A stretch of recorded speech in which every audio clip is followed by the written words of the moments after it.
ಎಲ್ಲರಿಗೂ ನಮಸ್ಕಾರ. ಪ್ರಸ್ತುತಪಡಿಸುವವರು ಸುರೇಶ್ HB, ವಿಜ್ಞಾನ ಶಿಕ್ಷಕರು, ಬೆಂಗಳೂರು ಗ್ರಾಮಾಂತರ ಜಿಲ್ಲೆ. ಸಾಮಾನ್ಯ ವಿಜ್ಞಾನಕ್ಕೆ ಸಂಬಂಧಿಸಿದ ವಿಷಯಗಳ ಬಗ್ಗೆ ತಿಳಿದುಕೊಳ್ಳೋಣ. ರೋಧಕಗಳ ವ್ಯವಸ್ಥೆಯ ರೋಧದ ಬಗ್ಗೆ ತಿಳಿದುಕೊಳ್ಳೋಣ. ವಿವಿಧ ವಿದ್ಯುತ್ ಉಪಕರಣಗಳಲ್ಲಿ ರೋಧಕಗಳನ್ನು ವಿವಿಧ ಸಂಯೋಜನೆಯಲ್ಲಿ ಅನೇಕ ವೇಳೆ ನಾವು ಬಳಸುತ್ತೇವೆ. ಆದ್ದರಿಂದ ಓಮನ ನಿಯಮವನ್ನ ರೋಧಕಗಳ ಸಂಯೋಜನೆಗಳಿಗೆ ಹೇಗೆ ಅನ್ವಯಿಸಬಹುದು ಎಂಬುದನ್ನು ನಾವೀಗ ತಿಳಿದುಕೊಳ್ಳೋಣ. ರೋಧಕಗಳನ್ನು ಪರಸ್ಪರ ಸಂಯೋಜಿಸುವ ಎರಡು ವಿಧಾನಗಳಿವೆ. ಚಿತ್ರ 12.6ರಲ್ಲಿ ಒಂದು ವಿದ್ಯುತ್ ಮಂಡಲವನ್ನು ತೋರಿಸಲಾಗಿದೆ. ಇದರಲ್ಲಿ 3 ರೋಧಕಗಳು R1, R2 ಮತ್ತು R3 ರೋಧವನ್ನು ಕ್ರಮವಾಗಿ ಹೊಂದಿದ್ದು ಅವುಗಳನ್ನು ಒಂದರ ತುದಿಯಿಂದ ಇನ್ನೊಂದರ ತುದಿಗೆ ಸೇರಿಸುವ ಮೂಲಕ ಜೋಡಿಸಲಾಗಿದೆ. ಇಲ್ಲಿ ರೋಧಕಗಳನ್ನು ಸರಣಿ ಕ್ರಮದಲ್ಲಿ ಸಂಪರ್ಕಿಸಲಾಗಿದೆ ಎಂದು ಹೇಳಲಾಗುತ್ತದೆ. ಚಿತ್ರ 12.6 ಸರಣಿ ಕ್ರಮದಲ್ಲಿರುವ ರೋಧಕಗಳನ್ನು ಗಮನಿಸಿ. ಚಿತ್ರ 12.7ರಲ್ಲಿ ತೋರಿಸಲಾದ ರೋಧಕಗಳ ಜೋಡಣೆಯಲ್ಲಿ ಯಾವುದೇ 3 ರೋಧಕಗಳನ್ನು ಒಟ್ಟಿಗೆ A ಮತ್ತು B ಗಳ ನಡುವೆ ಪರಸ್ಪರ ಸಂಪರ್ಕಿಸಲಾಗಿದೆ. ಇಲ್ಲಿ ರೋಧಕಗಳನ್ನು ಸಮಾಂತರವಾಗಿ ಸಂಪರ್ಕಿಸಲಾಗಿದೆ ಎಂದು ಹೇಳಲಾಗುತ್ತದೆ. ರೋಧಕಗಳ ಜೋಡಣೆಯಲ್ಲಿ ಎರಡು ವಿಧಗಳು: ರೋಧಕಗಳ ಸರಣಿ ಜೋಡಣೆ ಮತ್ತು ರೋಧಕಗಳ ಸಮಾಂತರ ಜೋಡಣೆ. ಚಿತ್ರ 12.7ರಲ್ಲಿ ಸಮಾಂತರವಾಗಿರುವ ರೋಧಕಗಳನ್ನ ನೋಡಬಹುದಾಗಿದೆ. ಈಗ ಸರಣಿ ಕ್ರಮದಲ್ಲಿ ಜೋಡಿಸಿದ ರೋಧಕಗಳ ಬಗ್ಗೆ ತಿಳಿದುಕೊಳ್ಳೋಣ. ಹಲವು ರೋಧಕಗಳನ್ನು ಸರಣಿ ಕ್ರಮದಲ್ಲಿ ಜೋಡಿಸಿದಾಗ ಮಂಡಲದಲ್ಲಿ ಪ್ರವಹಿಸುತ್ತಿರುವ ವಿದ್ಯುತ್ ಪ್ರವಾಹದ ಮೌಲ್ಯವು ಏನಾಗುತ್ತದೆ? ಅವುಗಳ ಸಮಾನ ರೋಧ ಎಷ್ಟು? ಈ ಕೆಳಗಿನ ಚಟುವಟಿಕೆಗಳ ಸಹಾಯದಿಂದ ಇದನ್ನು ಅರ್ಥೈಸಿಕೊಳ್ಳಲು ಪ್ರಯತ್ನಿಸೋಣ. ಈಗ ಚಟುವಟಿಕೆ 12.4ರ ಬಗ್ಗೆ ತಿಳಿದುಕೊಳ್ಳೋಣ. ವಿವಿಧ ಮೌಲ್ಯಗಳನ್ನು ಹೊಂದಿರುವ 3 ರೋಧಕಗಳನ್ನು ಸರಣಿ ಕ್ರಮದಲ್ಲಿ ಜೋಡಿಸಿ ಅವುಗಳನ್ನು ಚಿತ್ರ 12.6ರಲ್ಲಿ ತೋರಿಸಿದಂತೆ ಶುಷ್ಕ ಕೋಶ, ಆಮ್ಮೀಟರ್ ಮತ್ತು ಪ್ಲಗ್ ಕೀಯೊಂದಿಗೆ ಸಂಪರ್ಕಿಸಿ. ಈ ಚಟುವಟಿಕೆಯನ್ನು ನಿರ್ವಹಿಸಲು ನೀವು 1 ಓಂ, 2 ಓಂ, 3 ಓಂ ಇತ್ಯಾದಿ ಬೆಲೆಗಳುಳ್ಳ ರೋಧಕಗಳನ್ನು ಹಾಗೂ 6 ವೋಲ್ಟ್ ಇರುವ ಶುಷ್ಕ ಕೋಶ ಅಥವಾ ಬ್ಯಾಟರಿಯನ್ನು ಬಳಸಬಹುದು. ಕೀಯನ್ನು ಪ್ಲಗ್ಗೆ ಹಾಕಿರಿ. ಆಮ್ಮೀಟರ್ನಲ್ಲಿಯ ಸೂಚ್ಯಾಂಕವನ್ನು ದಾಖಲಿಸಿಕೊಳ್ಳಿ. ಎಲ್ಲಾದರೂ ರೋಧಕಗಳ ನಡುವೆ ಆಮ್ಮೀಟರ್ನ ಸ್ಥಾನವನ್ನು ಬದಲಾಯಿಸಿ ಪ್ರತಿ ಬಾರಿಯೂ ಆಮ್ಮೀಟರ್ನಲ್ಲಿಯ ಸೂಚ್ಯಾಂಕವನ್ನು ನಮೂದಿಸಿಕೊಳ್ಳಿ. ಆಮ್ಮೀಟರ್ನ ಮೂಲಕ ಹರಿಯುವ ವಿದ್ಯುತ್ ಪ್ರವಾಹದ ಮೌಲ್ಯದಲ್ಲಿ ಯಾವುದಾದರೂ ಬದಲಾವಣೆಯನ್ನು ನೀವು ಕಾಣುತ್ತೀರಾ? ವಿದ್ಯುತ್ ಪ್ರವಾಹದ ಮೌಲ್ಯವು ಆಮ್ಮೀಟರ್ನಲ್ಲಿ ಒಂದೇ ಆಗಿರುವುದನ್ನು ಗಮನಿಸುವಿರಿ. ಇದು ಮಂಡಲದಲ್ಲಿ ಆಮ್ಮೀಟರ್ನ ಸ್ಥಾನವನ್ನು ಅವಲಂಬಿಸಿರುವುದಿಲ್ಲ. ವಿದ್ಯುತ್ ಪ್ರವಾಹದ ಮೌಲ್ಯವು ವಿದ್ಯುತ್ ಮಂಡಲದಲ್ಲಿ ಆಮ್ಮೀಟರ್ನ ಸ್ಥಾನವನ್ನು ಅವಲಂಬಿಸಿರುವುದಿಲ್ಲ. ಇದರ ಅರ್ಥವೇನೆಂದರೆ ರೋಧಕಗಳ ಸರಣಿ ಸಂಯೋಜನೆಯಲ್ಲಿ ಮಂಡಲದ ಪ್ರತಿಯೊಂದು ಭಾಗದಲ್ಲಿ ಸಮನಾದ ವಿದ್ಯುತ್ ಪ್ರವಾಹವಿರುತ್ತದೆ ಅಥವಾ ಪ್ರತಿಯೊಂದು ರೋಧಕದ ಮೂಲಕ ಸಮಾನ ವಿದ್ಯುತ್ ಪ್ರವಹಿಸುತ್ತದೆ. ಈಗ ಚಟುವಟಿಕೆ 12.5ರ ಬಗ್ಗೆ ತಿಳಿದುಕೊಳ್ಳೋಣ. ಚಟುವಟಿಕೆ 12.4ರಲ್ಲಿ ಚಿತ್ರ 12.6ರಲ್ಲಿ ತೋರಿಸಿರುವಂತೆ 3 ರೋಧಕಗಳ ಸರಣಿ ಸಂಯೋಜನೆಯ X ಮತ್ತು Y ಗಳ ನಡುವೆ ಒಂದು ವೋಲ್ಟ್ ಮೀಟರ್ ಅನ್ನು ಲಗತ್ತಿಸಿ ವಿದ್ಯುತ್ ಮಂಡಲದಲ್ಲಿ ಕೀಯನ್ನು ಪ್ಲಗ್ನಲ್ಲಿ ಸೇರಿಸಿ ಮತ್ತು ವೋಲ್ಟ್ ಮೀಟರ್ನ ಸೂಚ್ಯಾಂಕವನ್ನು ದಾಖಲಿಸಿಕೊಳ್ಳಿ. ಇದು ಸರಣಿ ಸಂಯೋಜನೆಯ ರೋಧಕಗಳ ನಡುವಿನ ವಿಭವಾಂತರವನ್ನು ನೀಡುತ್ತದೆ. ಅದು V ಆಗಿರಲಿ. ಈಗ ಶುಷ್ಕ ಕೋಶದ 2 ತುದಿಗಳ ನಡುವಿನ ವಿಭವಾಂತರವನ್ನು ಅಳೆಯಿರಿ. ಈ ಎರಡು ಮೌಲ್ಯಗಳನ್ನು ಹೋಲಿಸಿರಿ. ಕೀಯನ್ನು ಪ್ಲಗ್ ನಿಂದ ಹೊರತೆಗೆಯಿರಿ ಮತ್ತು ವೋಲ್ಟ್ ಮೀಟರ್ ನ ಸಂಪರ್ಕವನ್ನು ಕಡಿತಗೊಳಿಸಿರಿ. ಈಗ ವೋಲ್ಟ್ ಮೀಟರ್ ಅನ್ನು ಚಿತ್ರ 12.8ರಲ್ಲಿ ತೋರಿಸಿರುವಂತೆ ಮೊದಲನೇ ರೋಧಕದ X ಮತ್ತು P ತುದಿಗಳಿಗೆ ಜೋಡಿಸಿರಿ. ಕೀಯನ್ನು ಪ್ಲಗ್ ನಲ್ಲಿ ಹಾಕಿರಿ.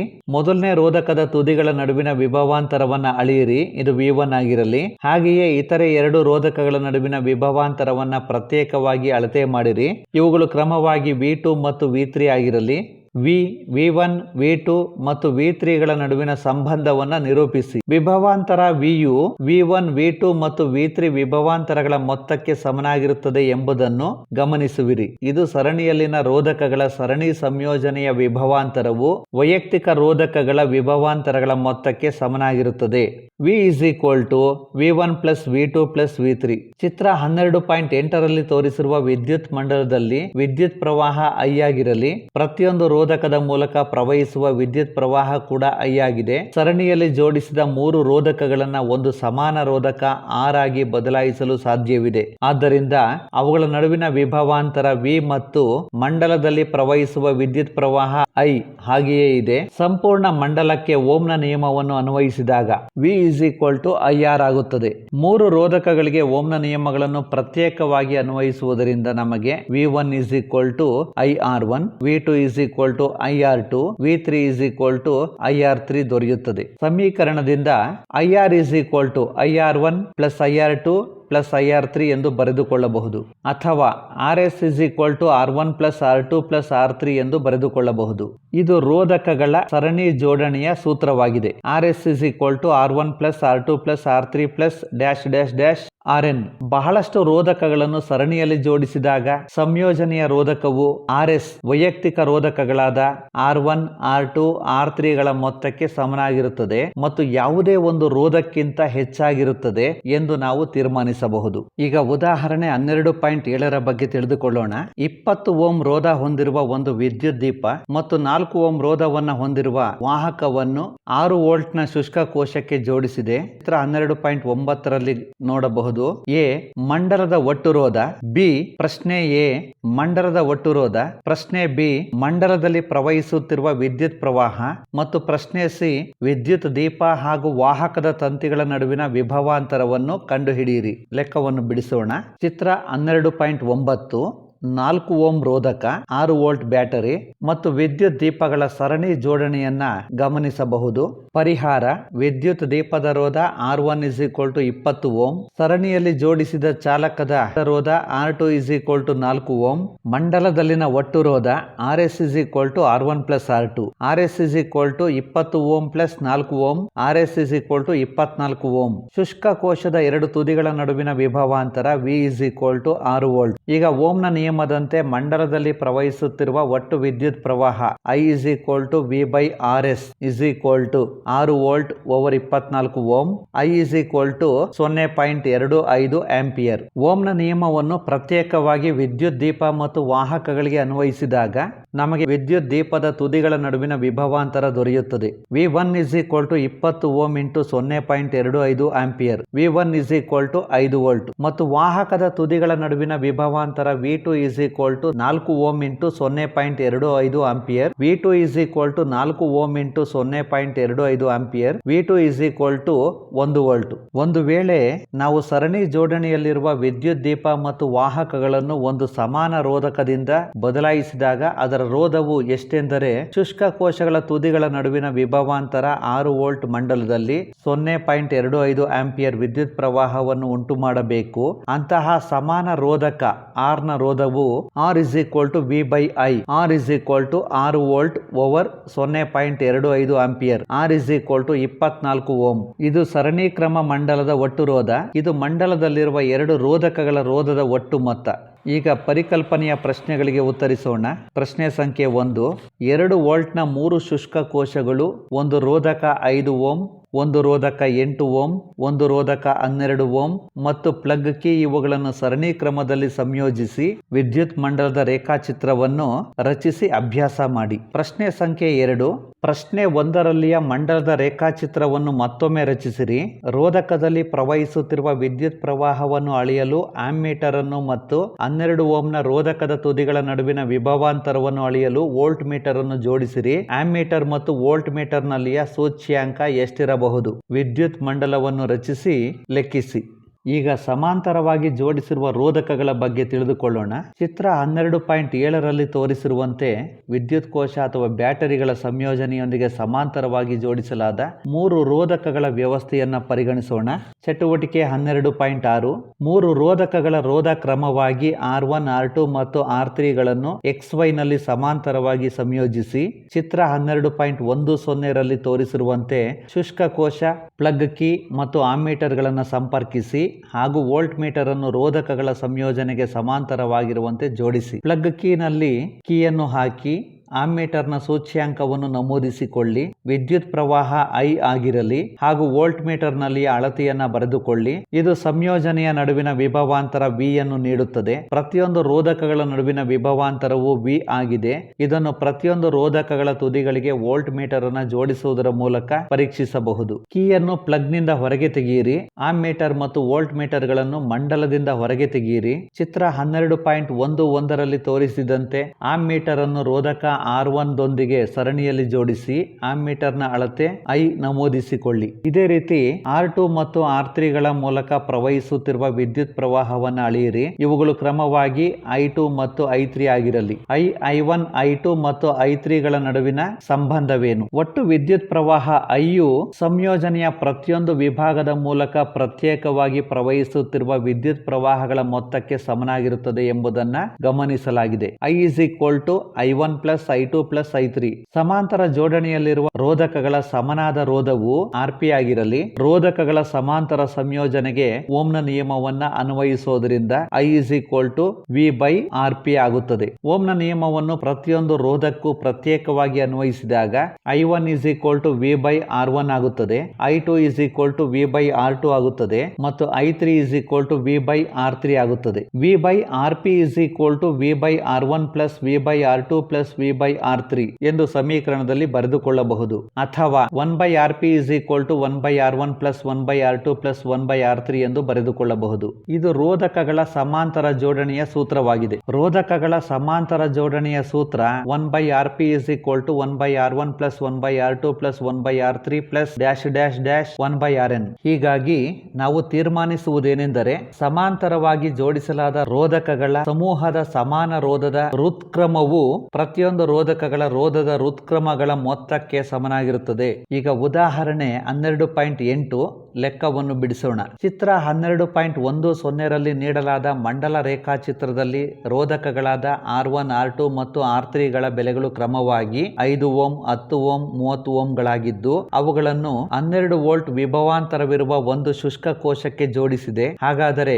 ಪ್ರಶ್ನೆ ಎ ಪ್ರತಿಯೊಂದು ರೋಧಕದ ಮೂಲಕ ಪ್ರವಹಿಸುತ್ತಿರುವ ವಿದ್ಯುತ್ ಪ್ರವಾಹ, ಪ್ರಶ್ನೆ ಬಿ ಮಂಡಲದಲ್ಲಿನ ಒಟ್ಟು ವಿದ್ಯುತ್ ಪ್ರವಾಹ ಮತ್ತು ಪ್ರಶ್ನೆ ಸಿ ಮಂಡಲದ ಒಟ್ಟು ರೋಧವನ್ನು ಲೆಕ್ಕ ಮಾಡಿರಿ. ಪರಿಹಾರ R1 is equal to 5 ohm, R2 is equal to 10 ohm ಮತ್ತು R3 is equal to 30 ohm. ಶುಷ್ಕ ಕೋಶದ ತುದಿಗಳ ನಡುವಿನ ವಿಭವಾಂತರ V is equal to 12 volt. ಹಾಗೆಯೇ ಇದು ಪ್ರತಿಯೊಂದು ರೋಧಕದ ನಡುವಿನ ವಿಭವಾಂತರವಾಗಿದೆ. ಆದ್ದರಿಂದ ನಾವು ರೋಧಕದಲ್ಲಿನ ವಿದ್ಯುತ್ ಪ್ರವಾಹವನ್ನು ಅಳೆಯಲು ಓಮ್ನ ನಿಯಮವನ್ನು ಅನ್ವಯಿಸುತ್ತೇವೆ. R1 ಮೂಲಕ ಪ್ರವಹಿಸಿದ ವಿದ್ಯುತ್ ಪ್ರವಾಹ I1 is equal to V by R1. I1 is equal to 12 volt over 5 ohm. I1 is equal to 2.4 ampere. R2 ಮೂಲಕ ಪ್ರವಹಿಸಿದ ವಿದ್ಯುತ್ ಪ್ರವಾಹ I2 is equal to V by R2. I2 is equal to 12 volt over 10 volt. I2 is equal to 1.2 ampere. R3 ಮೂಲಕ ಪ್ರವಹಿಸಿದ ವಿದ್ಯುತ್ ಪ್ರವಾಹ I3 is equal to V by R3. I3 is equal to 12 volt over 30 ohm. I3 is equal to 0.4 ampere. ವಿದ್ಯುತ್ ಮಂಡಲದಲ್ಲಿನ ಒಟ್ಟು ವಿದ್ಯುತ್ ಪ್ರವಾಹ I is equal to I1 plus I2 plus I3. I is equal to 2.4 plus 1.2 plus 0.4 ampere. I is equal to 4 ampere. ಮಂಡಲದ ಒಟ್ಟು ರೋಧ ಸಮೀಕರಣದಂತೆ 1 by Rp is equal to 1 by 5 plus 1 by 10 plus 1 by 30. 1 by Rp is equal to 1 by 3. ಆದ್ದರಿಂದ Rp is equal to 3 ohm. ಈಗ ಉದಾಹರಣೆ 12.9 ಬಗ್ಗೆ ತಿಳಿದುಕೊಳ್ಳೋಣ. ಚಿತ್ರ 12.12 ರಲ್ಲಿ R1 is equal to 10 ohm, R2 is equal to 40 ohm, R3 is equal to 30 ohm, R4 is equal to 20 ohm, R5 is equal to 60 ohm ಮತ್ತು 12 volt ನ ಬ್ಯಾಟರಿಯನ್ನ ಸಂಯೋಜಿಸಿ ಸಂಪರ್ಕಿಸಿದರೆ ಪ್ರಶ್ನೆ ಎ ಮಂಡಲದಲ್ಲಿನ ಒಟ್ಟು ರೋಧ ಮತ್ತು ಪ್ರಶ್ನೆ ಬಿ ಮಂಡಲದಲ್ಲಿ ಪ್ರವಹಿಸುತ್ತಿರುವ ಒಟ್ಟು ವಿದ್ಯುತ್ ಪ್ರವಾಹವನ್ನ ಕಂಡುಹಿಡಿಯಿರಿ. ಪರಿಹಾರ ನಾವು ಮಂಡಲದಲ್ಲಿ ಸಮಾಂತರವಾಗಿ ಜೋಡಿಸಿರುವ ರೋಧಕಗಳಾದ R1 ಮತ್ತು R2 ಗಳನ್ನು ಸಮಾನ ರೋಧ ಹೊಂದಿರುವ R' ರೋಧಕದಿಂದ ಬದಲಾಯಿಸುತ್ತೇವೆ ಎಂದು ಭಾವಿಸೋಣ. ಹಾಗೆಯೇ ನಾವು ಸಮಾಂತರ ಜೋಡಣೆಯಲ್ಲಿರುವ ರೋಧಕಗಳಾದ R3, R4 ಮತ್ತು R5 ಗಳನ್ನು ಒಂದು ಸಮಾನ ರೋಧ ಹೊಂದಿರುವ R" ರೋಧಕದಿಂದ ಬದಲಾಯಿಸಿದಾಗ ಸಮೀಕರಣ 1 by R' is equal to 1 by 10 plus 1 by 40. 1 by R' is equal to 5 by 40. R' is equal to 8 ohm.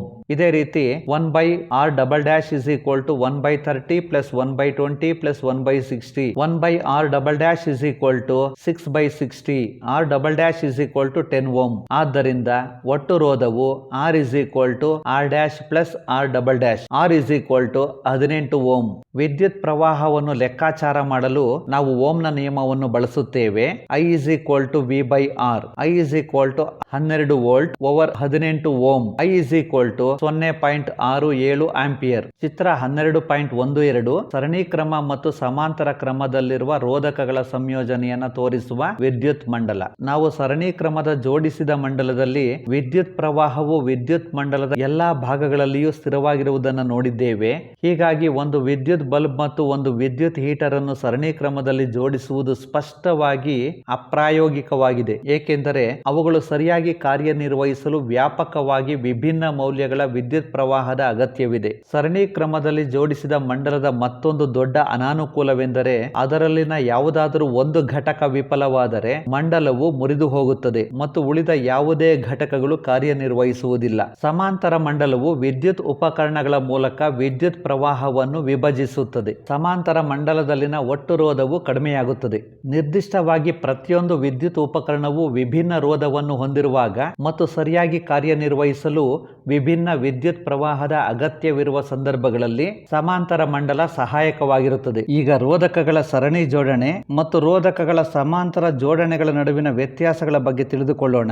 ಸರಣಿ ಜೋಡಣೆಯಲ್ಲಿ ರೋಧಕಗಳನ್ನು ಒಂದರ ತುದಿಯಿಂದ ಇನ್ನೊಂದರ ತುದಿಗೆ ಕ್ರಮವಾಗಿ ಜೋಡಿಸಲಾಗಿರುತ್ತದೆ. ಸಮಾಂತರ ಜೋಡಣೆಯಲ್ಲಿ ಹಲವಾರು ರೋಧಕಗಳನ್ನು ಎರಡು ಸಾಮಾನ್ಯ ತುದಿಗೆ ಜೋಡಿಸಲಾಗಿರುತ್ತದೆ. ಸರಣಿ ಜೋಡಣೆಯಲ್ಲಿ ಪ್ರತಿಯೊಂದು ರೋಧಕದ ಮೂಲಕ ಸಮಾನ ವಿದ್ಯುತ್ ಪ್ರವಹಿಸುತ್ತದೆ. ಸಮಾಂತರ ಜೋಡಣೆಯಲ್ಲಿ ರೋಧಕ್ಕನುಗುಣವಾಗಿ ವಿದ್ಯುತ್ ವಿಭಜನೆಯಾಗುತ್ತದೆ. ವಿದ್ಯುತ್ ಪ್ರವಾಹ ಸಮನಾಗಿರುವುದಿಲ್ಲ. ಸರಣಿ ಜೋಡಣೆಯಲ್ಲಿ ಯಾವುದಾದರೂ ಒಂದು ಘಟಕ ವಿಫಲವಾದರೆ ಇಡೀ ಮಂಡಲದ ವಿದ್ಯುತ್ ಪ್ರವಾಹ ಕಡಿದು ಹೋಗುತ್ತದೆ. ಸಮಾಂತರ ಜೋಡಣೆಯಲ್ಲಿ ಯಾವುದಾದರೂ ಒಂದು ಘಟಕ ವಿಫಲವಾದರೆ ಇಡೀ ಮಂಡಲ ವಿದ್ಯುತ್ ಪ್ರವಾಹ ಕಡಿದು ಹೋಗದೆ ಪ್ರತ್ಯೇಕವಾಗಿ ಕಾರ್ಯನಿರ್ವಹಿಸುತ್ತವೆ. ರೋಧಕಗಳ ಸರಣಿ ಜೋಡಣೆಯ ಸೂತ್ರ RS=R1+R2+R3. ರೋಧಕಗಳ ಸಮಾಂತರ ಜೋಡಣೆಯ ಸೂತ್ರ 1/Rp=1/R1+1/R2+1/R3. ಸರಣಿ ಜೋಡಣೆಯಲ್ಲಿ ರೋಧ ಹೆಚ್ಚಾಗುತ್ತದೆ, ಸಮಾಂತರ ಜೋಡಣೆಯಲ್ಲಿ ರೋಧ ಕಡಿಮೆಯಾಗುತ್ತದೆ. ಈಗ ಪರಿಕಲ್ಪನೆಯ ಪ್ರಶ್ನೆಗಳಿಗೆ ಉತ್ತರಿಸೋಣ. ಪ್ರಶ್ನೆ ಸಂಖ್ಯೆ 1. ಕೆಳಗಿನವುಗಳನ್ನು ಸಮಾಂತರವಾಗಿ ಸಂಪರ್ಕಿಸಿದಾಗ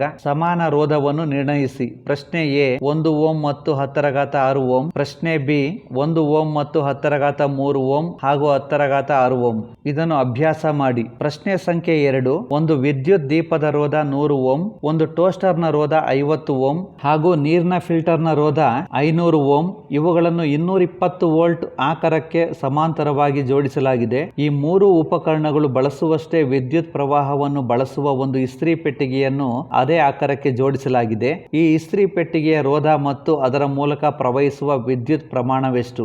ಇದನ್ನು ಅಭ್ಯಾಸ ಮಾಡಿ ತಿಳಿದುಕೊಳ್ಳಿ. ಪ್ರಶ್ನೆ ಸಂಖ್ಯೆ 3. ವಿದ್ಯುತ್ ಉಪಕರಣಗಳನ್ನು ಸರಣಿ ಕ್ರಮದಲ್ಲಿ ಜೋಡಿಸುವ ಸ್ಥಾನದಲ್ಲಿ ಬದಲು ಸಮಾಂತರವಾಗಿ ಜೋಡಿಸುವುದರಿಂದ ಆಗುವ ಪ್ರಯೋಜನಗಳೇನು? ಸಮಾಂತರ ಜೋಡಣೆಯಲ್ಲಿ ಪ್ರತಿಯೊಂದು ರೋಧಕ್ಕನುಗುಣವಾಗಿ ವಿದ್ಯುತ್ ವಿಭಜನೆಯಾಗುತ್ತದೆ. ವಿದ್ಯುತ್ ಪ್ರವಾಹ ಸಮನಾಗಿರುವುದಿಲ್ಲ. ಇಲ್ಲಿ ಯಾವುದಾದರೂ ಒಂದು ಘಟಕ ವಿಫಲವಾದರೆ ಇಡೀ ಮಂಡಲ ವಿದ್ಯುತ್ ಪ್ರವಾಹ ಕಡಿದು ಹೋಗದೆ ಪ್ರತ್ಯೇಕವಾಗಿ ಕಾರ್ಯನಿರ್ವಹಿಸುತ್ತವೆ. ಪ್ರಶ್ನೆ ಸಂಖ್ಯೆ 4. 2 ಓಂ, 3 ಓಂ ಮತ್ತು 6 ಓಂ ರೋಧಗಳನ್ನು ಹೊಂದಿರುವ 3 ರೋಧಕಗಳನ್ನು ಯಾವ ರೀತಿ ಜೋಡಿಸುವುದರಿಂದ ಅವುಗಳ ಸಂಯೋಜನೆಯ ಒಟ್ಟು ರೋಧವು ಪ್ರಶ್ನೆ ಎ 4 ಓಂ, ಪ್ರಶ್ನೆ ಬಿ 1 ಓಂ ಆಗಿರುತ್ತದೆ. ಲೆಕ್ಕವನ್ನು ಬಿಡಿಸಿ ಅಭ್ಯಾಸ ಮಾಡಿ ತಿಳಿದುಕೊಳ್ಳಿ. ಪ್ರಶ್ನೆ ಸಂಖ್ಯೆ 5. 4 ಓಂ, 8 ಓಂ, 12 ಓಂ ಮತ್ತು 24 ಓಂ ಹೊಂದಿರುವ 4 ರೋಧಕಗಳನ್ನು ಯಾವ ರೀತಿ ಸಂಯೋಜಿಸುವುದರಿಂದ ಪ್ರಶ್ನೆ ಎ ಅತಿ ಹೆಚ್ಚಿನ, ಪ್ರಶ್ನೆ ಬಿ ಅತಿ ಕಡಿಮೆ ರೋಧವನ್ನು ಪಡೆಯಬಹುದು? ಲೆಕ್ಕವನ್ನು ಬಿಡಿಸಿ ಅಭ್ಯಾಸ ಮಾಡಿ ತಿಳಿದುಕೊಳ್ಳಿ. ಈಗ ವಿದ್ಯುತ್ ಪ್ರವಾಹದ ಉಷ್ಣ ಪರಿಣಾಮದ ಬಗ್ಗೆ ತಿಳಿದುಕೊಳ್ಳೋಣ.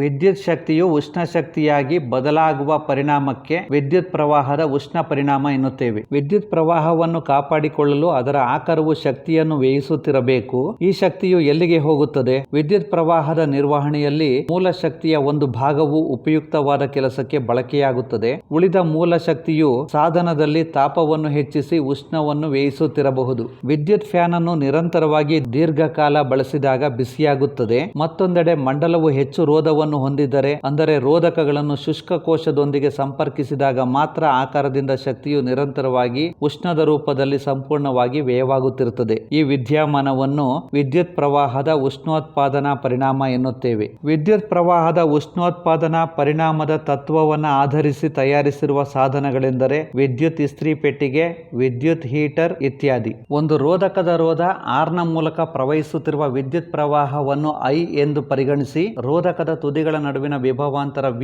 ಆಗಿದೆ. ವಿದ್ಯುದಾವೇಶಗಳು Q ಪ್ರವಹಿಸುವ ಸಮಯ T ಆಗಿರಲಿ. ವಿದ್ಯುದಾವೇಶಗಳು Q ವಿಭವಾಂತರ V ದ ಮೂಲಕ ಪ್ರವಹಿಸಿದಾಗ ನಡೆದ ಕೆಲಸ VQ ಆಗಿರುತ್ತದೆ. ಆದ್ದರಿಂದ ಆಕರವು VQ ಗೆ ಸಮನಾದ ಶಕ್ತಿಯನ್ನು T ಕಾಲದಲ್ಲಿ ಸರಬರಾಜು ಮಾಡಬೇಕು. ಹೀಗಾಗಿ ಆಕರದಿಂದ ವಿದ್ಯುತ್ ಮಂಡಲಕ್ಕೆ ಪೂರೈಸಲಾದ ವಿದ್ಯುತ್ ಸಾಮರ್ಥ್ಯ P is equal to V into Q by T. P is equal to VI. ಅಥವಾ ಆಕರದಿಂದ ಮಂಡಲಕ್ಕೆ T ಸಮಯದಲ್ಲಿ ಪೂರೈಸಲಾದ ಶಕ್ತಿಯು P into T ಅಂದರೆ VIT ಆಗಿದೆ. ಆಕರದಿಂದ ವ್ಯಯಿಸಿದ ಶಕ್ತಿಯು ಏನಾಗುತ್ತದೆ? ಈ ಶಕ್ತಿಯನ್ನು ರೋಧಕವು ಶಾಖದ ರೂಪದಲ್ಲಿ ಹೊರಹಾಕುತ್ತದೆ. ಆದ್ದರಿಂದ ಸ್ಥಿರ ವಿದ್ಯುತ್ ಪ್ರವಾಹ I ನಿಂದಾದ T ಕಾಲದಲ್ಲಿ ಉತ್ಪತ್ತಿಯಾದ ಉಷ್ಣದ ಪ್ರಮಾಣ H is equal to VIT. ಓಮ್ನ ನಿಯಮವನ್ನು ಅನ್ವಯಿಸಿದಾಗ H is equal to I square RT ಆಗುತ್ತದೆ. ಇದನ್ನು ಜೌಲನ ಉಷ್ಣೋತ್ಪಾದನಾ ನಿಯಮ ಎನ್ನುತ್ತೇವೆ. ಜೌಲನ ಉಷ್ಣೋತ್ಪಾದನಾ ನಿಯಮದ ಸೂತ್ರ H is equal to I square RT. ಜೌಲನ ಉಷ್ಣೋತ್ಪಾದನಾ ನಿಯಮವನ್ನು ನಿರೂಪಿಸಿ. ರೋಧಕದಲ್ಲಿ ಉತ್ಪತ್ತಿಯಾದ ಉಷ್ಣವು ಕೊಟ್ಟಿರುವ ರೋಧದಲ್ಲಿ ಪ್ರವಹಿಸುತ್ತಿರುವ ವಿದ್ಯುತ್ ಪ್ರವಾಹದ ವರ್ಗಕ್ಕೆ ನೇರ ಅನುಪಾತದಲ್ಲಿರುತ್ತದೆ. ಕೊಟ್ಟಿರುವ ವಿದ್ಯುತ್ ಪ್ರವಾಹಕ್ಕೆ ರೋಧವು ನೇರ ಅನುಪಾತದಲ್ಲಿರುತ್ತದೆ. ರೋಧಕಗಳ ಮೂಲಕ ಹರಿಯುವ ವಿದ್ಯುತ್ ಪ್ರವಾಹದ ಕಾಲಕ್ಕೆ ನೇರ ಅನುಪಾತದಲ್ಲಿರುತ್ತದೆ. ಜೌಲನ ಉಷ್ಣೋತ್ಪಾದನಾ ನಿಯಮವನ್ನು ಈ ರೀತಿ ಸರಳವಾಗಿಯೂ ಹೇಳಬಹುದಾಗಿದೆ. ರೋಧಕದಲ್ಲಿ ಉತ್ಪತ್ತಿಯಾಗುವ ಉಷ್ಣವು ವಿದ್ಯುತ್ ಪ್ರವಾಹದ ವರ್ಗ, ರೋಧ ಮತ್ತು ಕಾಲಕ್ಕೆ ನೇರ ಅನುಪಾತದಲ್ಲಿರುತ್ತದೆ. H is equal to I square RT. ಉದಾಹರಣೆ 12.10 ಬಗ್ಗೆ ತಿಳಿದುಕೊಳ್ಳೋಣ. ಒಂದು ವಿದ್ಯುತ್ ಇಸ್ತ್ರಿ ಪೆಟ್ಟಿಗೆಯು ಗರಿಷ್ಠ ತಾಪಮಾನದಲ್ಲಿ 840 ವ್ಯಾಟ್ ಶಕ್ತಿಯನ್ನು, ಕನಿಷ್ಠ ತಾಪಮಾನದಲ್ಲಿ 360 ವ್ಯಾಟ್ ಶಕ್ತಿಯನ್ನು ಬಳಸುತ್ತದೆ. ವೋಲ್ಟೇಜ್ 220 ವೋಲ್ಟ್ ಆಗಿದ್ದು, ಈ ಎರಡು ಸಂದರ್ಭಗಳಲ್ಲಿ ವಿದ್ಯುತ್ ಪ್ರವಾಹ ಮತ್ತು ವಿದ್ಯುತ್ ರೋಧವನ್ನು ಕಂಡುಹಿಡಿಯಿರಿ. ಪರಿಹಾರ: ವಿದ್ಯುತ್ ಸಾಮರ್ಥ್ಯದ ಸಮೀಕರಣ. ವಿದ್ಯುತ್ ಸಾಮರ್ಥ್ಯದ ಸೂತ್ರ P is equal to VI. ವಿದ್ಯುತ್ ಪ್ರವಾಹ I is equal to P by V. A ತಾಪಮಾನದ ದರವು ಗರಿಷ್ಠ ಮಟ್ಟದಲ್ಲಿದ್ದಾಗ I is equal to 840 watt 220 volt. I is equal to 3.82 ampere. ಮತ್ತು ವಿದ್ಯುತ್ ಇಸ್ತ್ರಿ ಪೆಟ್ಟಿಗೆಯ ರೋಧ R is equal to V by I. R is equal to 220 volt over 3.82 ampere. R is equal to 57.60 ohm. B ತಾಪಮಾನದ ದರವು ಕನಿಷ್ಠ ಮಟ್ಟದಲ್ಲಿದ್ದಾಗ I is equal to 360 watt over 220 volt. I is equal to 1.64 ampere. ಮತ್ತು ವಿದ್ಯುತ್ ಇಸ್ತ್ರಿ ಪೆಟ್ಟಿಗೆಯ ರೋಧ R is equal to V by I. R is equal to 220 volt over 1.64 ampere. R is equal to 134.15 ohm. ಈ ಲೆಕ್ಕವನ್ನು ಅಭ್ಯಾಸ ಮಾಡಿ. ಉದಾಹರಣೆ 12.11. 4 ಓಮ್ ರೋಧದಿಂದ ಪ್ರತಿ ಸೆಕೆಂಡಿಗೆ 100 ಜೌಲ್ ಉಷ್ಣ ಶಕ್ತಿ ಉತ್ಪತ್ತಿಯಾಗುತ್ತದೆ. ರೋಧಕದ ನಡುವಿನ ವಿಭವಾಂತರವನ್ನ ಕಂಡುಹಿಡಿಯಿರಿ. ಪರಿಹಾರ: H is equal to 100 joule, R is equal to 4 ohm, T is equal to 1 second, V is equal to ಎಷ್ಟು? ಜೌಲನ ಉಷ್ಣೋತ್ಪಾದನಾ ನಿಯಮದ ಸೂತ್ರ H is equal to I square RT. ಇದನ್ನು I is equal to root H by RT ಎಂದು ಬರೆದುಕೊಳ್ಳಬಹುದು. I is equal to root 100 joule over 4 ohm into 1 second. I is equal to 5 ampere. ಆಗ ರೋಧಕಗಳ ನಡುವಿನ ವಿಭವಾಂತರ V ಯು V is equal to IR. V is equal to 5 ampere into 4 ohm. V is equal to 20 volt. ಪರಿಕಲ್ಪನೆಯ ಪ್ರಶ್ನೆಗಳಿಗೆ ಉತ್ತರಿಸೋಣ. ಪ್ರಶ್ನೆ ಸಂಖ್ಯೆ 1. ತಾಪನ ಘಟಕಗಳು ಹೊಳೆಯುವಂತೆ ವಿದ್ಯುತ್ ಹೀಟರ್ನ ಸುರುಳಿಯು ಏಕೆ ಹೊಳೆಯುವುದಿಲ್ಲ? ಉತ್ತರವನ್ನು ಅಭ್ಯಾಸ ಮಾಡಿ. ಪ್ರಶ್ನೆ ಸಂಖ್ಯೆ 2. ಒಂದು ಗಂಟೆಯಲ್ಲಿ 50 ವೋಲ್ಟ್ ವಿಭವಾಂತರದ ಮೂಲಕ 96,000 ಕೂಲಂ ಆವೇಶಗಳನ್ನು ಸ್ಥಾನಾಂತರಿಸಿದಾಗ ಉತ್ಪತ್ತಿಯಾಗುವ ಉಷ್ಣವನ್ನು ಲೆಕ್ಕಾಚಾರ ಮಾಡಿರಿ. ಲೆಕ್ಕವನ್ನು ಬಿಡಿಸಿ ಅಭ್ಯಾಸ ಮಾಡಿ. ಪ್ರಶ್ನೆ ಸಂಖ್ಯೆ 3. 20 ಓಮ್ ರೋಧವನ್ನು ಹೊಂದಿರುವ ಇಸ್ತ್ರಿ ಪೆಟ್ಟಿಗೆಯು 5 ಆಂಪಿಯರ್ ವಿದ್ಯುತ್ ಪ್ರವಾಹವನ್ನು ಉಪಯೋಗಿಸಿಕೊಳ್ಳುತ್ತದೆ. 30 ಸೆಕೆಂಡ್ಗಳಲ್ಲಿ ಉತ್ಪತ್ತಿಯಾದ ಉಷ್ಣವನ್ನು ಕಂಡುಹಿಡಿಯಿರಿ. ಲೆಕ್ಕವನ್ನು ಬಿಡಿಸಿ ಅಭ್ಯಾಸ ಮಾಡಿ. ಈಗ ವಿದ್ಯುತ್ ಪ್ರವಾಹದ ಉಷ್ಣೋತ್ಪಾದನಾ ಪರಿಣಾಮದ ಪ್ರಾಯೋಗಿಕ ಅನ್ವಯಗಳ ಬಗ್ಗೆ ತಿಳಿದುಕೊಳ್ಳೋಣ. ಯಾವುದೇ ಒಂದು ವಾಹಕದಲ್ಲಿ ಉತ್ಪತ್ತಿಯಾಗುವ ಉಷ್ಣವು ವಿದ್ಯುತ್ ಪ್ರವಾಹದ ಅನಿವಾರ್ಯ ಪರಿಣಾಮ. ಹಲವಾರು ಸಂದರ್ಭಗಳಲ್ಲಿ ಅನಪೇಕ್ಷೀಯವಾಗಿ ಇದು ಉಪಯುಕ್ತ ವಿದ್ಯುತ್ ಶಕ್ತಿಯನ್ನು ಉಷ್ಣ ಶಕ್ತಿಯಾಗಿ ಪರಿವರ್ತಿಸುತ್ತದೆ. ವಿದ್ಯುತ್ ಮಂಡಲದಲ್ಲಿ ನಿಯಂತ್ರಿಸಲಾಗದ ಉಷ್ಣವು ಘಟಕಗಳ ತಾಪವನ್ನು ಹೆಚ್ಚಿಸುತ್ತದೆ ಮತ್ತು ಅವುಗಳ ಗುಣಗಳನ್ನು ಬದಲಾಯಿಸುತ್ತದೆ. ಆದರೂ ವಿದ್ಯುತ್ತಿನ ಉಷ್ಣೋತ್ಪಾದನಾ ಪರಿಣಾಮದಿಂದ ಬಹಳ ಉಪಯುಕ್ತವಾದ ಅನ್ವಯಗಳಿವೆ. ವಿದ್ಯುತ್ ಇಸ್ತ್ರಿ ಪೆಟ್ಟಿಗೆ, ವಿದ್ಯುತ್ ಒಲೆ, ವಿದ್ಯುತ್ ಹೀಟರ್ ಮತ್ತು ವಿದ್ಯುತ್ ಕೆಟಲ್ಗಳು ಜೌಲನ ತಾಪವನ್ನ ಆಧರಿಸಿದ ಕೆಲವು ಪರಿಚಿತ ಸಾಧನಗಳಾಗಿವೆ. ವಿದ್ಯುತ್ನ ಉಷ್ಣೋತ್ಪಾದನಾ ಪರಿಣಾಮವನ್ನ ವಿದ್ಯುತ್ ಬಲ್ಬ್ನಲ್ಲಿ ಬೆಳಕನ್ನ ಉತ್ಪಾದಿಸಲು ಬಳಸಲಾಗುತ್ತದೆ. ಇಲ್ಲಿ ತಂತು ಸಾಧ್ಯವಾದಷ್ಟು ಉಷ್ಣ ಶಕ್ತಿಯನ್ನು ತನ್ನಲ್ಲಿ ಉಳಿಸಿಕೊಳ್ಳುವುದರ ಮೂಲಕ ಅದು ಹೆಚ್ಚು ಉಷ್ಣತೆಯನ್ನು ಹೊಂದಿ ಬೆಳಕನ್ನು ಉತ್ಸರ್ಜಿಸುವುದು. ಇದು ಅತಿ ಹೆಚ್ಚಿನ ತಾಪಮಾನದಲ್ಲಿ ಕರಗಬಾರದು. ಒಂದು ಪ್ರಬಲವಾದ ಹಾಗೂ ಹೆಚ್ಚಿನ ದ್ರವಣ ಬಿಂದು ಹೊಂದಿರುವ ಲೋಹವಾದ ಟಂಗ್ಸ್ಟನ್, ಇದರ ದ್ರವಣ ಬಿಂದು 3380 ಡಿಗ್ರಿ ಸೆಲ್ಸಿಯಸ್. ಅದನ್ನು ಬಲ್ಬ್ನ ತಂತುಗಳ ತಯಾರಿಕೆಯಲ್ಲಿ ಬಳಸಲಾಗುತ್ತದೆ. ಟಂಗ್ಸ್ಟನ್ ಸಂಕೇತ W. ಟಂಗ್ಸ್ಟನ್ ತಂತಿಯಲ್ಲಿ ಸಾಧ್ಯವಾದಷ್ಟು ಉಷ್ಣ ನಿರೋಧಕಗಳು ಇತ್ಯಾದಿಗಳ ಸಹಾಯದಿಂದ ಉಷ್ಣವನ್ನ ಪ್ರತ್ಯೇಕನಗೊಳಿಸುವುದು. ತಂತಿಯು ದೀರ್ಘಕಾಲ ಬಾಳಿಕೆಗಾಗಿ ಬಲ್ಬ್ನೊಳಗೆ ನೈಟ್ರೋಜನ್ ಮತ್ತು ಆರ್ಗನ್ ನಂತಹ ಕಡಿಮೆ ಕ್ರಿಯಾಶೀಲ ಅನಿಲಗಳನ್ನು ತುಂಬಿರುತ್ತಾರೆ. ತಂತಿಯು ಬಳಸಿಕೊಂಡ ಗರಿಷ್ಠ ಶಕ್ತಿಯು ಶಾಖದ ರೂಪದಲ್ಲಿ ಕಂಡುಬರುತ್ತದೆ, ಆದರೆ ಅದರ ಸ್ವಲ್ಪ ಭಾಗವು ಬೆಳಕಿನ ರೂಪದಲ್ಲಿ ಹೊರಹೊಮ್ಮುತ್ತದೆ. ಜೌಲನ ತಾಪಮಾನದ ಇನ್ನೊಂದು ಸಾಮಾನ್ಯ ಉಪಯೋಗವೆಂದರೆ ವಿದ್ಯುತ್ ಮಂಡಲಗಳಲ್ಲಿ ಉಪಯೋಗಿಸುವ ಫ್ಯೂಸ್. ಇದು ಯಾವುದೇ ಅನುಚಿತವಾದ ಹೆಚ್ಚಿನ ವಿದ್ಯುತ್ ಪ್ರವಾಹವು ಮಂಡಲದಲ್ಲಿಯ ಉಪಕರಣಗಳ ಮೂಲಕ ಪ್ರವಹಿಸದ ಹಾಗೆ ಮಾಡಿ ಅವುಗಳನ್ನು ರಕ್ಷಿಸುತ್ತದೆ. ಫ್ಯೂಸ್ ಅನ್ನು ವಿದ್ಯುತ್ ಸಾಧನಗಳೊಂದಿಗೆ ಸರಣಿ ಕ್ರಮದಲ್ಲಿ ಜೋಡಿಸಿರುತ್ತಾರೆ. ಇದು ಸೂಕ್ತ ದ್ರವಣ ಬಿಂದು ಹೊಂದಿರುವ ಲೋಹ ಅಥವಾ ಮಿಶ್ರಲೋಹದ ತಂತಿಯನ್ನ ಹೊಂದಿರಬಹುದು. ಉದಾಹರಣೆಗೆ ತಾಮ್ರ, ಕಬ್ಬಿಣ, ಸೀಸ ಇತ್ಯಾದಿ. ನಿಗದಿತ ಪ್ರಮಾಣಕ್ಕಿಂತ ಹೆಚ್ಚಿನ ಪ್ರಮಾಣದ ವಿದ್ಯುತ್ ಪ್ರವಾಹವು ಮಂಡಲದ ಮೂಲಕ ಪ್ರವಹಿಸಿದಾಗ ಫ್ಯೂಸ್ ತಂತಿಯ ತಾಪವು ಹೆಚ್ಚಾಗುತ್ತದೆ. ಇದರಿಂದಾಗಿ ಫ್ಯೂಸ್ ನ ತಂತಿಯು ಕರಗಿ ಹೋಗುತ್ತದೆ ಮತ್ತು ಮಂಡಲವನ್ನು ಕಡಿತಗೊಳಿಸುತ್ತದೆ. ಫ್ಯೂಸ್ ನ ತಂತಿಯು ಲೋಹದ ತುದಿಗಳಿರುವ ಪೋರ್ಸಲಿನ್ ಅಂದರೆ ಪಿಂಗಾಣಿ ಅಥವಾ ಅದೇ ರೀತಿಯ ವಸ್ತುವಿನಂತಹ ಕಾರ್ಟ್ರಿಡ್ಜ್ ನಿಂದ ಸುತ್ತುವರಿಯಲ್ಪಟ್ಟಿದೆ. ಗೃಹ ಬಳಕೆಯ ಉದ್ದೇಶಗಳಿಗಾಗಿ ಉಪಯೋಗಿಸುವ ಫ್ಯೂಸ್ ನಲ್ಲಿ ಪ್ರವಹಿಸುವ ವಿದ್ಯುತ್ ಪ್ರವಾಹದ ದರವು 1 ampere, 2 ampere, 3 ampere, 5 ampere, 10 ampere ಇತ್ಯಾದಿ ಆಗಿರುತ್ತದೆ ಎಂದು ಅವುಗಳ ಮೇಲೆ ನಮೂದಿಸಲಾಗಿರುತ್ತದೆ. ಒಂದು ಇಸ್ತ್ರಿ ಪೆಟ್ಟಿಗೆಯು ಮಂಡಲದಲ್ಲಿ 1 ಕಿಲೋವ್ಯಾಟ್ ವಿದ್ಯುತ್ ಸಾಮರ್ಥ್ಯವನ್ನು 220 ವೋಲ್ಟ್ ವಿಭವಾಂತರದಲ್ಲಿ ಬಳಸಿದಾಗ 4.54 ಆಂಪಿಯರ್ ನಷ್ಟು ವಿದ್ಯುತ್ ಪ್ರವಾಹವು ವಿದ್ಯುತ್ ಮಂಡಲದಲ್ಲಿ ಪ್ರವಹಿಸುತ್ತದೆ. ಈ ಸಂದರ್ಭದಲ್ಲಿ 5ರಷ್ಟು ದರ ಹೊಂದಿರುವ ವಿದ್ಯುತ್ ಫ್ಯೂಸ್ ಅನ್ನ ಬಳಸಬೇಕು. ಈಗ ವಿದ್ಯುತ್ ಸಾಮರ್ಥ್ಯದ ಬಗ್ಗೆ ತಿಳಿದುಕೊಳ್ಳೋಣ. ಕೆಲಸ ಮಾಡುವ ದರ ಅಥವಾ ಶಕ್ತಿ ಬಳಕೆಯಾಗುವ ದರಕ್ಕೆ ಸಾಮರ್ಥ್ಯ ಎನ್ನುತ್ತೇವೆ. ವಿದ್ಯುತ್ ಸಾಮರ್ಥ್ಯ ಎಂದರೇನು? ವಿದ್ಯುತ್ ಮಂಡಲದಲ್ಲಿ ಶಕ್ತಿ ಬಳಕೆಯಾಗುವ ದರಕ್ಕೆ ವಿದ್ಯುತ್ ಸಾಮರ್ಥ್ಯ ಎನ್ನುತ್ತೇವೆ. ವಿದ್ಯುತ್ ಸಾಮರ್ಥ್ಯವನ್ನು P ಅಕ್ಷರದಿಂದ ಸೂಚಿಸುವರು. ವಿದ್ಯುತ್ ಸಾಮರ್ಥ್ಯದ ಸೂತ್ರ P = VI ಅಥವಾ P = I²R ಅಥವಾ P = V²/R. ವಿದ್ಯುತ್ ಸಾಮರ್ಥ್ಯದ SI ಏಕಮಾನ ವ್ಯಾಟ್. ಒಂದು ವಿದ್ಯುತ್ ಸಾಧನವು 1 ವೋಲ್ಟ್ ವಿಭವಾಂತರದಲ್ಲಿ ಕಾರ್ಯನಿರ್ವಹಿಸುವಾಗ ಅದರ ಮೂಲಕ 1 ಆಂಪಿಯರ್ ವಿದ್ಯುತ್ ಪ್ರವಾಹ ಪ್ರವಹಿಸುತ್ತದೆ. ಆಗ ವಿದ್ಯುತ್ ಸಾಧನದಲ್ಲಿ ಬಳಕೆಯಾದ ವಿದ್ಯುತ್ ಸಾಮರ್ಥ್ಯ 1 ವ್ಯಾಟ್ ಆಗಿರುತ್ತದೆ. 1 watt = 1 volt × 1 ampere. 1 watt = 1 W = 1 V × A. 1 watt ಅನ್ನು ನಿರೂಪಿಸಿ. ಒಂದು ವಿದ್ಯುತ್ ಸಾಧನವು 1 ವೋಲ್ಟ್ ವಿಭವಾಂತರದಲ್ಲಿ ಕಾರ್ಯನಿರ್ವಹಿಸಿದಾಗ ಅದರ ಮೂಲಕ 1 ಆಂಪಿಯರ್ ನಷ್ಟು ವಿದ್ಯುತ್ ಪ್ರವಾಹ ಪ್ರವಹಿಸಿದರೆ ಅದನ್ನು 1 ವ್ಯಾಟ್ ಎನ್ನುತ್ತೇವೆ. ವ್ಯಾಟ್ ಏಕಮಾನವು ತುಂಬಾ ಚಿಕ್ಕದು, ಆದ್ದರಿಂದ ವಾಸ್ತವವಾಗಿ ರೂಢಿಯಲ್ಲಿ ನಾವು ಕಿಲೋವ್ಯಾಟ್ ಎಂಬ ದೊಡ್ಡ ಏಕಮಾನ ಬಳಸುತ್ತೇವೆ. ಇದು 1000 ವ್ಯಾಟ್ಗಳಿಗೆ ಸಮಾನ. ವಿದ್ಯುತ್ ಶಕ್ತಿಯು ವಿದ್ಯುತ್ ಸಾಮರ್ಥ್ಯ ಮತ್ತು ಕಾಲದ ಗುಣಲಬ್ಧ. ಆದ್ದರಿಂದ ಇದರ ಏಕಮಾನ ವ್ಯಾಟ್ ಗಂಟೆ. 1 ವ್ಯಾಟ್ ಗಂಟೆ ಎಂದರೆ 1 ವ್ಯಾಟ್ ವಿದ್ಯುತ್ ಸಾಮರ್ಥ್ಯವನ್ನು 1 ಗಂಟೆಗಳ ಕಾಲ ಉಪಯೋಗಿಸುವುದು. ವಿದ್ಯುತ್ ಶಕ್ತಿಯ ವ್ಯವಹಾರಿಕ ಏಕಮಾನ ಕಿಲೋವ್ಯಾಟ್ ಗಂಟೆ kWh. ಸಾಮಾನ್ಯವಾಗಿ ಇದನ್ನು ಯೂನಿಟ್ ಎನ್ನುತ್ತೇವೆ. 1 kilowatt hour = 1000 watt × 3600 second. 1 kilowatt hour = 3.6 × 10⁻6 watt second. 1 kilowatt hour =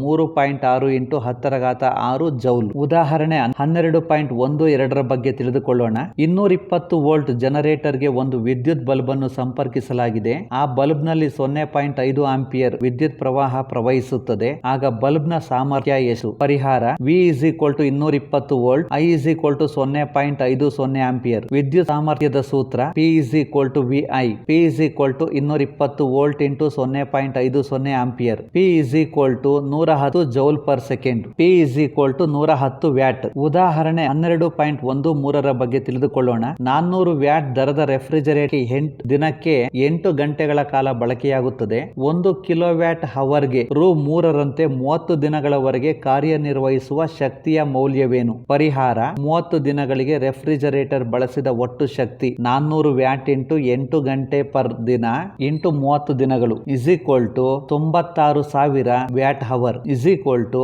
96 kilowatt hour. 1 kilowatt ಅವರ್ಗೆ ರೂ. 3ರಂತೆ 30 ದಿನಗಳಿಗೆ ರೆಫ್ರಿಜರೇಟರ್ ಬಳಸಿದ ಒಟ್ಟು ಶಕ್ತಿ 96 ಕಿಲೋವ್ಯಾಟ್ ಅವರ್ ಇಂಟು ರೂ. 3 ಪ್ರತಿ ಕಿಲೋವ್ಯಾಟ್ ಅವರ್ಗೆ ಇಸ್ ಈಕ್ವಲ್ ಟು ರೂ. 288. ಪರಿಕಲ್ಪನೆಯ ಪ್ರಶ್ನೆಗಳಿಗೆ ಉತ್ತರಿಸೋಣ. ಪ್ರಶ್ನೆ ಸಂಖ್ಯೆ 1. ಪ್ರಶ್ನೆ ಸಂಖ್ಯೆ 1. ವಿದ್ಯುತ್ ಪ್ರವಾಹದಿಂದ ವಿತರಿಸಲಾದ ಶಕ್ತಿಯ ದರವು ಏನನ್ನು ನಿರ್ಧರಿಸುತ್ತದೆ? ಉತ್ತರವನ್ನು ಅಭ್ಯಾಸ ಮಾಡಿ. ಪ್ರಶ್ನೆ ಸಂಖ್ಯೆ 2. ಒಂದು ವಿದ್ಯುತ್ ಮೋಟಾರ್ 220 ವೋಲ್ಟ್ ವಿದ್ಯುತ್ ಮೂಲದಿಂದ 5 ಆಂಪಿಯರ್ ವಿದ್ಯುತ್ ಪ್ರವಾಹವನ್ನು ತೆಗೆದುಕೊಳ್ಳುತ್ತದೆ. ಮೋಟಾರ್ನ ಸಾಮರ್ಥ್ಯ ಮತ್ತು 2 ಗಂಟೆಯಲ್ಲಿ ಮೋಟಾರ್ ಬಳಸಿದ ಶಕ್ತಿಯನ್ನು ಕಂಡುಹಿಡಿಯಿರಿ.